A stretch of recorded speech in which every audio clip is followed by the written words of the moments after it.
अस्सलाम वालेकुम फ्रेंड्स, आज मैं आपको बताऊंगा कि आप CSS में किस तरह अप्लाई कर सकते हैं। तो ये सारी चीज़ें स्टेप बाय स्टेप मैं आपको बताऊंगा ताकि आपकी आसानी के लिए ये सारी चीज़ें हो जाएं। जब आप अप्लाई कर रहे हो तो तब आपको कोई मुश्किल पेश ना आए।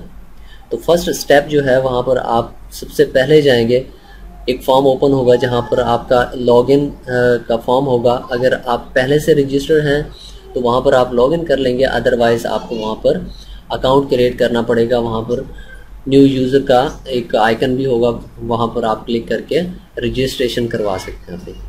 तो सबसे पहले फर्स्ट स्टेप जो होगा रजिस्ट्रेशन ऑफ एप्लीकेंट होगा, ये एक बार ही होता है। उसके बाद आपको लॉगिन का प्रोसेस फॉलो करना पड़ता है। नेक्स्ट स्टेज ये होता है, आप प्रोफाइल क्रिएट कर सकते हैं या एडिट कर सकते हैं। अब क्रिएट और एडिट का क्या मतलब है कि अगर आप न्यू यूज़र हैं तो आप प्रोफाइल क्रिएट करेंगे, अगर ओल्ड यूज़र हैं आपकी पहले से रजिस्ट्रेशन मौजूद है तो आप प्रोफाइल को एडिट कर सकते हैं। और थर्ड स्टेप जो है वो आप ऑनलाइन अप्लाई करेंगे CSS के लिए। और फोर्थ स्टेप जो है printing of computer generated pre filled form. तो एक फॉर्म दिया जाता है जो पहले से फिल्ड होता है, उसको आपने फिर जो मेटा डाटा होता है उसको आपने फिल करना होता है। Dispatch of computer generated pre filled file, फिर आपने उसको डिस्पैच भी कर देना होता है अपने डॉक्यूमेंट्स के साथ। फर्स्ट स्टेप को थोड़ा डिटेल में डिस्कस कर लेते हैं। Each applicant is required to register himself with this system once before applying for the purpose please take following steps. तो इस चीज़ के लिए आपको एक बार लाजमी अप्लाई करना पड़ेगा, यानी रजिस्ट्रेशन लाजमी करवानी पड़ेगी आपको एक बार सॉरी। तो इस चीज़ के लिए आप FPSC की वेबसाइट पर जाएंगे www.fpsc.gov.pk। और इस चीज़ के लिए आप जो ब्राउज़र यूज़ कर सकते हैं जो रेकमेंडेड है वो गूगल क्रोम है, मोज़िला फायरफॉक्स है, इंटरनेट एक्सप्लोरर है, लेकिन उसका वर्जन जो है वो आपका 8.0 से अबव होना चाहिए या 8.0 होना चाहिए। उसके बाद आपके पास एक फॉर्म ओपन हो जाएगा, उस फॉर्म को देख लेते हैं। तो इस तरह का इंटरफेस आपके सामने ओपन होगा। इस इंटरफेस पर जाके आपने ऑनलाइन अप्लाई पर क्लिक करना है, क्योंकि आपको CSS के लिए अगर अप्लाई करने जा रहे हैं तो यहाँ पर आप ऑनलाइन अप्लाई करेंगे। और उसके अलावा आप अगर सिलेबस देखना चाहते हैं और मज़ीद उन चीज़ों के बारे में जानना चाहते हैं और एडमिशन के सर्टिफिकेट्स वगैरह, इन सारी चीज़ों के बारे में अगर आप जानना चाहते हैं तो यहाँ पर जान। उसके बाद नेक्स्ट जो सिलेक्शन होगी उसमें आपने कम्पिटिटिव एग्जामिनेशन CSS 2020 को सिलेक्ट करना है, क्योंकि आप 2020 के लिए अप्लाई करने जा रहे हैं तो आप 2020 को सिलेक्ट करेंगे। उसके बाद नेक्स्ट जो है इस तरह का इंटरफेस आपके सामने आएगा। तो यहाँ पर आप या तो लॉगिन करेंगे अगर आप पहले से रजिस्टर्ड हैं, और अगर नहीं है तो फिर आप न्यू यूज़र पर क्लिक करके वहाँ पर रजिस्ट्रेशन करवाएंगे। अगर आप पासवर्ड भूल गए हैं तो पासवर्ड यहाँ से आप रिकवर करेंगे। जब आप खुद को रजिस्टर कर लेंगे, रजिस्टर कर लेने के बाद फिर इस तरह का फॉर्म अपलोड होगा, डिस्प्ले होगा, जिस पे आप अपनी इंफॉर्मेशन देंगे। तो इंफॉर्मेशन में आपका सबसे पहले नेम आएगा और उसके बाद लॉगिन जो आप नाम रखना चाहते हैं, जो उसमें अल्फ़ाबेट भी हो सकते हैं, नंबर्स भी हो सकते हैं, कुछ भी हो सकता है। पासवर्ड आप देंगे जिसके कैरेक्टर्स जो हैं वो मिनिमम 6 होने चाहिए। पासवर्ड को कंफर्म करेंगे सेम अबव। और उसके बाद आपका ईमेल एड्रेस होगा और कंप्यूटराइज शनाख्ती कार्ड होगा, जिसका जो सिंटैक्स कह दें इस तरह का होगा कि आपने उसमें डैशेस भी इंक्लूड करने हैं। और उसके बाद फिर आपने वेरिफिकेशन कोड इंटर कर देना है।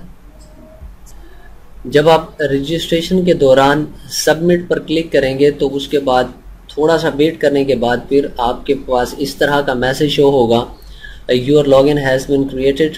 तो आपने ओके के ऊपर क्लिक कर देना है। ओके के ऊपर जो ही आप क्लिक करेंगे तो उसके बाद नेक्स्ट जो है वो इंटरफेस इस तरह का शो होगा, जिसमें आप प्रोफाइल या तो क्रिएट करेंगे या फिर अपडेट करेंगे। अगर आप क्रिएट अपडेट नहीं करना चाहते तो फिर आप अप्लाई फॉर CSS कर देंगे। तो अब आप CSS के लिए अप्लाई करने जा रहे हैं, तो वो देखते हैं कि वहाँ पर आपने उसको अप्लाई किस तरह करना है। जब आप प्रोफाइल कंप्लीट कर लेंगे यानी क्रिएट या अपडेट कर लेंगे, तो उसके बाद फिर आपने अप्लाई फॉर CSS पे करना है और उसके बाद इस तरह का इंटरफेस आपके सामने शो होगा। आपने जाकर अप्लाई के ऊपर क्लिक कर देना है।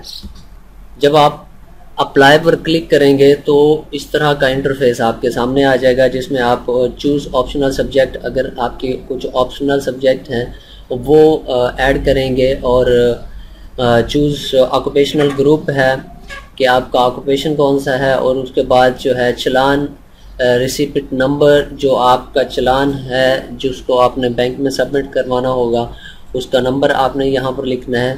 बैंक या ब्रांच का नाम नेशनल बैंक ऑफ पाकिस्तान है या किसी भी बैंक में आपने उसको सबमिट करवाया है, और उसके बाद जिस बैंक में आपने सबमिट करवाया है वो कहाँ पर है उसका डिस्ट्रिक्ट लिखना है, और बैंक ब्रांच कोड लिखना है, और उसके बाद उसकी डेट कौन सी है, कब आपने उसको सबमिट करवाया है, और टेस्ट सेंटर आप कौन सा रखवाना चाहते हैं। हर जो आपका डिवीज़न होता है वहाँ पर टेस्ट सेंटर होते हैं, वहाँ से यहाँ से आप अपना टेस्ट सेंटर भी सिलेक्ट कर सकते हैं।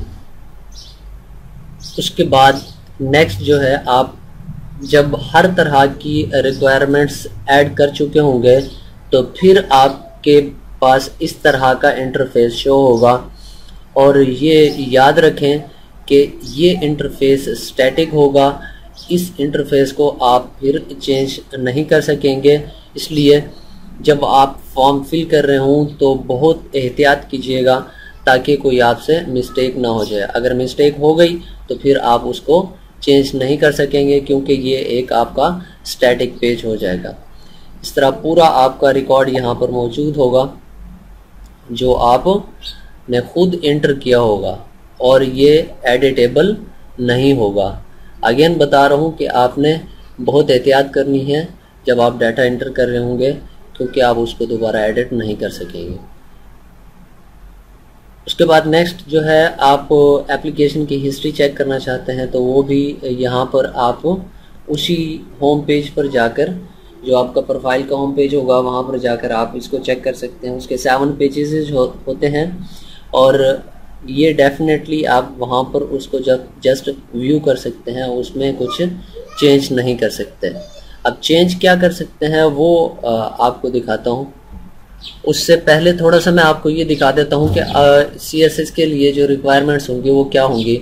Original bank treasury receipt, recent passport size photos होंगे, अटेस्टेड कॉपीज ऑफ CNAC होगा, copies of matriculation showing date of birth, provisional certificate, result card, marksheet accepted नहीं होगी क्योंकि आपका सर्टिफिकेट होना लाजमी है। अटेस्टेड कॉपी ऑफ इंटरमीडिएट होना चाहिए, और उसके बाद डिग्री आपके पास है जो उसका अटेस्टेड कॉपी होनी चाहिए, और डोमिसाइल होना चाहिए, सर्टिफिकेट होना चाहिए आपका।